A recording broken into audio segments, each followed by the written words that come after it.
Çin təqviminə görə yaxında kim daha şanslı olacaq?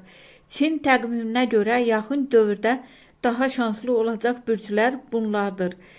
Əjdaha, böyük fürsətlər açılır, pul, karyera və nüfuz artımı gözlənilir. Risk edən qazanacaq.